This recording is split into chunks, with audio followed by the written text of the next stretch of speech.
Dans la région, la mobilisation sociale se poursuit. Les Gilets jaunes annoncent bel et bien un acte 5 de manifestation demain, et ce, malgré les mesures annoncées par Emmanuel Macron lundi et l'attaque terroriste de Strasbourg mardi, mis sous pression par le gouvernement. Les Gilets jaunes les plus motivés ne comptent pas en rester là, et on peut prévoir des actions locales demain sur les ronds-points, grands axes et centres commerciaux.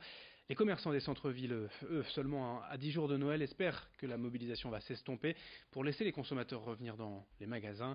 Dans ce journal, après avoir plusieurs fois donné la parole aux Gilets jaunes, nous avons aussi souhaité rencontrer un citoyen opposé à la manière de faire des manifestants.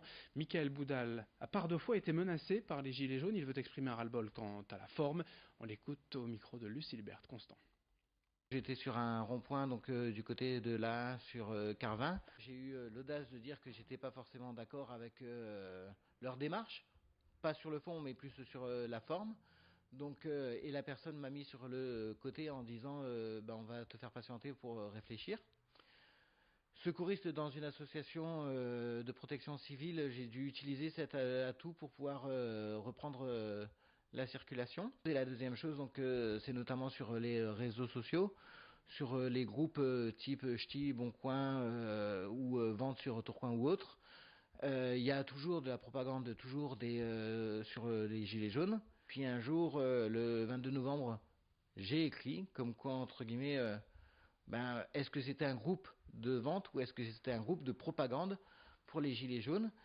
Et à cela, j'ai eu droit à avoir des messages particulièrement agressifs, de type oui, si t'es pas d'accord avec nous, enfin bon, ça a été assez loin, tu vas crever. Bon, des personnes ont été jusqu'à fouiller mon profil Facebook. Je suis marié avec un homme, 2018 oblige.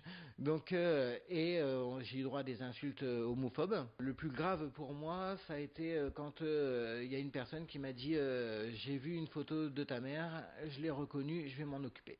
J'aimerais bien qu'on accepte qu'on pense pas pareil. En France, on est une démocratie, contrairement à la dictature de la pensée qu'ils veulent nous imposer.